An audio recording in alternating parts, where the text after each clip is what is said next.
අද මේ යන පරිසර චාරිකාව වෙනදට වඩා වෙනස් හැඟීමක් ඇති කරපු එකක්.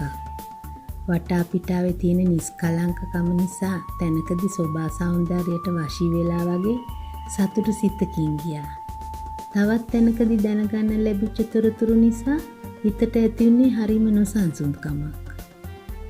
ඒ කැලේ අතරමං වෙච්ච සුන්දර තරුණියකගේ ඉරණම ගැන දැනගන්න ලැබුණු දුක හිතෙන කතාවක් නිසායි. ඉතින් ගිහිල්ලාම බලමු. ටාස්මේනියාව කියන්නේ ඕස්ට්‍රේලියාවටම අයිති ලස්සන දූපතක්.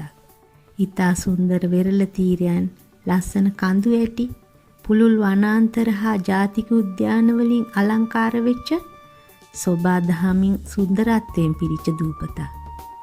ජෛව විවිධත්වය ඇති පොහොසත් රටක්.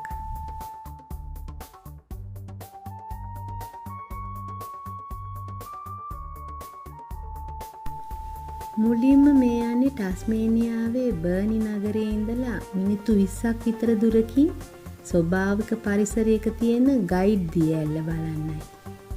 ගහට කොළට සතා සීපාවට සෝභාදහමට ආදරය කරන අයට මේ නිහඬියාව හරිම සැනසෙල්ලක් ගෙන දෙනවා. පටන් ගන්න තැන තියෙන කාපාක් එකේ ඉඳලා පැහැදිලි පාරක් තියෙන නිසා දියැල්ල පතුලට ළඟා වෙන්න හරි පහසුයි. මේ පාර මීටර් 300ක් විතර දිගට වැටිලා තියෙනවා. මිනිත්තු 10ක් 20ක් පමණ වේලාවකින් දියැල්ල ළඟටම යන්න පුළුවන්. පරිසරයේ ලස්සනත් අත්විඳිමින් කුරුළු හඬත් ඇහෙන නිසා නිදහසේ ඇවිදින්න යනකොට මහන්සියක් දැනෙන්නෙම නැහැ. මේ ප්‍රදේශය හරහා ගලා යන ගයිඩ් ගඟේ ජලයෙන් තමයි මේ දියැල්ල හැදිලා තියෙන්නේ. දැඩි කළු පාට බාසොල් ගල් තීරයකින් පහළට කඩා වැටෙන නිසා හරි සුන්දර දියැල්ලක්. දියැල්ල වටා තියෙන මේ සුන්දර වනාන්තරයත් සංසුන් ස්වභාවික පරිසරයටත් ආස නිසා මෙතන නේචර් ලවර්ස්ලට නම් පර්ෆෙක්ට් තැනක්. ලංකාවේ ට්‍රිප් එකක් ප්ලෑන් කරනවට වඩා මේ රටවල ගමනක් යනකොට දේශගුණය ගැන අවධානයක් ගන්න ඕන. ටාස්මේනියාවේ යුරෝපා රටවල වගේ හිම මෙදෙන තරම් නොවුනත් ටෙම්පරේචර් එක ගොඩක් අඩු වෙනවා වින්ටර් එකේදී. සෙන්ටිග්‍රේඩ් 3-11 වගේ තමයි ඒ කාලෙට මේ ප්‍රදේශය. නිතර වහිනවා. ඒ නිසා ඒ කාලෙදි මේ වගේ අවුට්ඩෝර් වෝක් එකකට නම් තරම් සුදුසු කාලයක් නෙමෙයි. ස්ප්‍රින් සීසන් එකේ ඉඳලා සමර් එක වෙනකම් කාලය, ඒ කියන්නේ සැප්තැම්බර්, ඔක්තෝබර්, ජනවාරි, පෙබ්‍රවාරි වගේ කාලය මේ තැන් වලට එන්න හොඳම කාලයයි. කොළ පාට හරිත පරිසරයත් වින්ටර් එකේ වැසි කාලයේදී ශක්තිමත් වෙන දියැල්ලත් නිසා මෙතන වඩාත් සක්‍රීය තැනක් වෙනවා ඒ කාලෙට. දේශගුණය වුණත් සුවදායකයි. ඉතා සීතලත් නෑ, ඉතා උණුසුමුත් නෑ. සෞම්‍ය දේශගුණයක්. ස්ප්‍රින් සීසන් එකේ ඉඳලා සමර් එක වෙනකම් කාලය, ඒ කියන්නේ සැප්තැම්බර්, ඔක්තෝබර්, ජනවාරි, පෙබ්‍රවාරි වගේ කාලය මේ තැන් වලට එන්න හොඳම කාලයයි.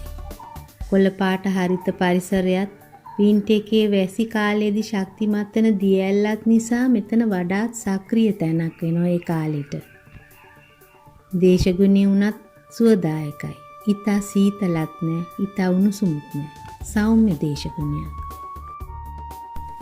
මේ වගේ තෙත සහිත පරිසරයක ඇවිදින්න යනකොට පෙර සූදානමක් ඇතුව එන්න ඕන. ඇවිදීමට පහසු හොඳින් කවර් වෙච්ච සපත්තු ජෝඩුවක් දාගෙන ඉන්න ඕන මතක ඇතුව. වින්ටර් එකේ වැසි කාලෙන් පස්සේ යන මග මඩ වෙලා ලිස්සා වැටෙන්න පුළුවන්. පැතලි බාසෝල් ගල් පර්වතයක් මතින් තමයි දියැල්ල කඩා වැටෙන්නේ. බාසෝල් ගල් පර්වතයක් කියන්නේ කළු පාටට හුරු ස්වභාවිකව බොහෝ විට කැපුම් නිමාවක් ඇති තද බාසෝල් පාෂාණයෙන් සෑදුණු පර්වතයක්. ටාස්මේනියාව මේ වගේ බාසෝල් ගල් පර්වත තියෙන ප්‍රදේශ ඇති වෙලා තියෙන්නේ වසර මිලියන ගණනකට පෙර සිදුවෙච්ච ගිනි කඳු ක්‍රියාකාරකම් නිසායි. පුරාණ ගිනි කඳු වලින් බිහි වූ බාසෝල්ට් ගල් කාලයත් සමග ගංගා සහ වැසි වලින් ක්ෂය කරලා පැතලි තල නිර්මාණය කරලා තියෙනවා. ලස්සනයි නේද? අමුතු භූදර්ශනයක්. දියැල්ල මීටර් 25ක් 35ක් පමණ උසකින් කඩා වැටෙන්නේ. ඊළඟට බලන්න යන ෆිලොසොෆර් ෆෝල් එක ගැන නම් කියන්න තියෙන වෙනස්ම කතාවක්. හොඳට බලාගන්න මේ මොකක්ද කියලා. 2023 ජුනි මාසයේදී මේ අපි බලන්න යන දියැල්ල නර්බන්නාව වයස අවුරුදු 31ක් පමණ වෙච්ච තරුණියක් මේ ප්‍රදේශයේදී අතුරුදන් වෙලා තියෙනවා. එයාගේ නම සෙලින් ක්‍රැමර්. බෙල්ජියම් ජාතික කඳුනගින්නියක්. හයික කෙනෙක්. පේනව නේද මේ ගස්වල කහපාට ත්‍රිකෝණයක් වගේ සලකුණක් තියෙනවා. දියැල්ලට යන මාර්ගයේ දෙපස මේ වගේ සලකුණු යොදලා තියෙනවා. මේ වගේ ගමනකදී පාර වරද්ද ගන්න නැතුව යන්න. හැබැයි යන මාර්ගයේ වැරදුනොත් කොහෙන් නතර වෙයිද කියන්න බෑ. ඈතට යනකම් කිලෝමීටර් ගාණක් දුරට ඝන කැලෑව. මේ තරුණිය නැති වෙච්ච දිනට පසුදින ඇගේ ඥාතීන් පොලිසියට ඇගේ අතුරුදන් වීම ගැන දන්වලා තියෙනවා. පොලිසිය ඒ ගැන හොයන්න යනකොට මේ ෆිලොසොෆර් ෆෝල්ස් වලට යන කාර් පාක් එකේ තිබිලා එයාගේ කාර් එක හම්බෙලා තියෙනවා. පොලිසිය ඇයව සොයන්න දැඩි වෙහෙසක් අරගෙන තිබුණා. එයාගේ දුරකථන සිග්නල් පරීක්ෂා කරලා එයා ඉන්න තැන හොයලා තියෙනවා. ඉව තියෙන පොලිස් බල්ලන් යොදාගෙන ඉන්න දිහාවක හෝඩුවාවක් ගන්න බලලා තියෙනවා. පොලිස් විමර්ශකයන් වනාන්තරයේ මැද ඝන කැලෑවට හෙලිකොප්ටර් වලින් බේරා ගැනීමේ කණ්ඩායමක් බස්සලා තොරතුරු හොයලා තියෙනවා. ඒත් කිසිම සලකුණක් හමු වෙලා නැහැ. ඇයට මොකක්ද සිදුුනේ කියලා හොයන්න දිගින් දිගටම සෝදිසි කිරීම කරලා තියෙනවා. ඒවයේ ප්‍රතිඵලයක් ලෙස 2025 දෙසැම්බර් මාසෙදි කරපු ප්‍රයිවට් ඉන්වෙස්ටිගේට් එකකදී ඇයගේ මොබයිල් ෆෝන් එක හම්බ වෙලා තියෙනවා. ඒ අවුරුදු 2මාරකට පස්සේ. අපි මේ යන වෝකින් ට්‍රැක් එකේ ඉඳලා මීටර් 300ක් පමණ දුරකින් ඝන පඳුරු අතර තිබිලා තමයි ෆෝන් එක හම්බෙලා තියෙන්නේ. ඊට පස්සේ පොලිසිය තවදුරටත් කරපු පරීක්ෂණ වලින් වතුර බෝතලයක් සහ තවත් භාණ්ඩ හොයාගෙන තියෙනවා. ෆෝන් එක ක්‍රිම තරුණියට අයිති බව තහවුරු කරගෙන තියෙනවා. අවුරුදු 2කට වැඩි කාලයක් පරිසරයට නිරාවරණය වෙලා මලකඩ කාලා ඒකට සෑහෙන හානියක් වෙලා තියෙනවා. නමුත් ෆෝන් එකේ දත්ත භාවිතා කරලා තවත් හෝඩුවාවක් හොයාගන්න ටස්මේනියන් පොලිසිය පරීක්ෂණය කරගෙන ගිහින් තියෙනවා. සොයාගත් වතුර බෝතලය 2023 ජුනි මාසයේදී අතුරුදන් වෙච්ච මේ තරුණිය අතුරුදන් වීමට පෙර වැඩ කරපු අවන්හලකින් මිලියට ගත් එකක් කියලා සැක කෙරෙනවා. තව ජැකට් එකකුත් හමු වෙලා තියෙනවා. මේවා ක්‍රිම තරුණියට අයිති බවට ප්‍රබල සැකයක් තියෙනවා. ඒ නිසා දිගටම පරීක්ෂණය කරගෙන ගිහින් තියෙනවා. තවදුරටත් සොයා බැලීම් සිදු කරගෙන යනකොට 2026 ජනවාරි අවසාන සතියේ ඇයව හොයාගන්න යොදවපු කණ්ඩායමක කෙනෙකුට ඇටකටු කීපයක් හම්බ වෙලා තියෙනවා. දෙසැම්බර් වල ෆෝන් එක සොයාගත් තැනට තවත් ඈත ප්‍රදේශයකින් සෝදිසි කණ්ඩායම් නොගිය ප්‍රදේශයකින් මේ කැලෑව මෙහෙම තිබුණට කිලෝමීටර් ගාණක් දුරට මිනිස් වාසයෙන් තොර වනාන්තරයක්. දැන් මේ ඇටකටු සහ සොයාගත් අනිත් භාණ්ඩ 2023 ජුනි මාසයේදී අතුරුදන් වෙච්ච සෙලින් ක්‍රැමර් තරුණියට අයිති ඒවද කියලා ස්ථීරවම තහවුරු කරගන්න පරීක්ෂණ පවත්වමින් තියෙනවා. අධිකරණ වෛද්‍ය පරීක්ෂණ, DNA විශ්ලේෂණ ආදිය මේ දවස්වල සිදු වෙමින් පවතිනවා. මේවා මිනිස් ඇටකටුද මේ අතුරුදන් වෙච්ච සෙලින් ක්‍රැමර් තරුණියට අයිතිද කියලා ස්ථීරවම තව ටික දවසකින් දැනගන්න ලැබේවි. මේ මෙහියුමට දායක වෙච්ච කණ්ඩායමේ අදහස නම් ඇය වෝකින් ට්‍රැක් එකේ ඉඳලා ඇතුළට ඇවිදගෙන යන්න ගිහින් අතරමං වෙලා මග හොයාගන්න බැරුව ගිහින් ඒ අතර එයාගේ ෆෝන් එක නැති වෙලා කියලයි කියන්නේ.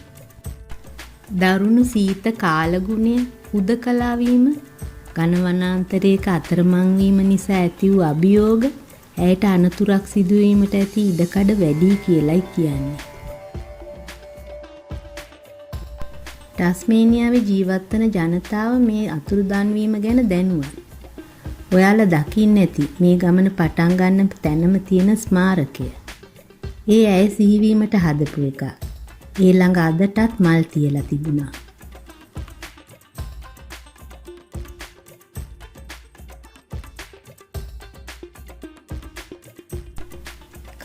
කතාවෙන් අපි දිය ඇල්ල කිට්ටුවටම ආවා. පේනව නේද? වතුර ගලා යන කුඩා ඇලදොල විටින් විට මාර්ගයේ දක්නට ලැබෙනවා. මේ වගේ තැන්වල සුන්දරත්වයේ රස විඳින්න නම් කීප දෙනෙක් එකතු වෙලා ගමන් කිරීම තමයි වඩාත් සුදුසු කියලා මට හිතෙන්නේ. ඇය අතුරුදන් වෙච්ච ජුනි මාසේ කියන්නේ ටස්මේනියාවේ වින්ටර් එක කාලේ. දැඩි සීතලක් තියෙනවා. විශේෂයෙන් රැයට මේ ප්‍රදේශයේ සෙන්ටිග්‍රේඩ් 3-7 අතර ටෙම්පරේචර් එකක් තියෙනවා. වැරදි කාලෙක තනියම මේ වගේ ගමනක් යන්න මේ තරුණියට මොකට හිතුණාද මන්දා? මේ තෙත ගතියට කුඩා විෂ මැසි වර්ග, මී මැස්සෝ, විෂ කඩි වර්ග, විෂ මකුළුවන් වගේ සත්තු ඉන්න පුළුවන්. ඉන්සෙක්ට් රිපලන්ට් එකක් ස්ප්‍රේ කරගෙන යන්න එක තමයි හොඳ. ඒ වගේම අධික කකුල් වැහෙන ඇඳුම් අඳින්න එක තමයි හොඳ. මේ හැම තැනකම ආරක්ෂිත වැටවල් ආදී යොදලා තියෙනවා. කල්පනාවෙන් යන්න ඕන. කඩිමුඩිය යන ගමනක් නෙමෙයි. විනාඩි 45ක් පැයක් විතර යනවා එක ගමනකට. ආපහු එනකොටත් ඒ වගේම වෙලාවක් යනවා. හැබැයි මේ වගේ පරිසර පද්ධතියක් අත්දැකීමක් කවදා හරි විඳ ගන්නමත් ඕනමයි. යම් ස්ථානයක් ගැන තොරතුරු කතා කරනකොට ඒ ගැන විස්තරයක් කියන්නේ එම ස්ථානයේ පසුබිම ගැන දැනුවත් කරන්නයි. ඒ වගේම මේවා නරඹන්න එනකොට පෙර සූදානමක් අවශ්‍ය බව මතක් කරලා දෙන්න. පේනව නේද? මේ හරි පාර හරි පටුයි. ගස්වල ගල්වල පාසි බැඳිලා ලිස්සන සුළුයි. හැබැයි හරි ලස්සනයි. හැබැයි අවධානයෙන් යන්න ඕන. වනාන්තරයක ඇවිදගෙන ගිහින් අත්දැකීමක් ලබන්න නම් මේක සුදුසුම තැන. ලංකාවේ වගේ වැසි කාලේ වුණත් කූඩැල්ලෝ නම් මෙහෙ නෑ. ඒක ලොකු දෙයක්. දැන් නම් දියැල්ල කඩා වැටෙන සද්දයක් ඇහෙනවා. ඔන්න ඔළුව වදින තැන. පරිස්සමින් යන්න ඕන.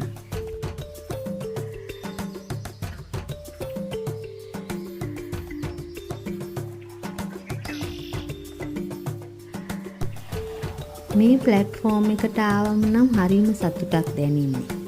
මෙතන ඉඳලා තමයි දියැල්ල නරඹන්න තියෙන්නේ. කලින් වගේ දියැල්ල පතුලට යන්න බෑ.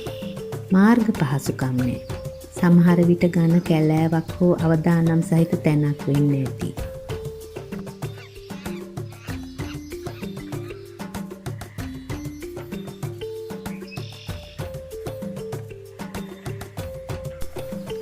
කිසිදා අමතක නොවන ගමනක මතක සටහන් මෙලෙස ළඟ තබා ගත්තා.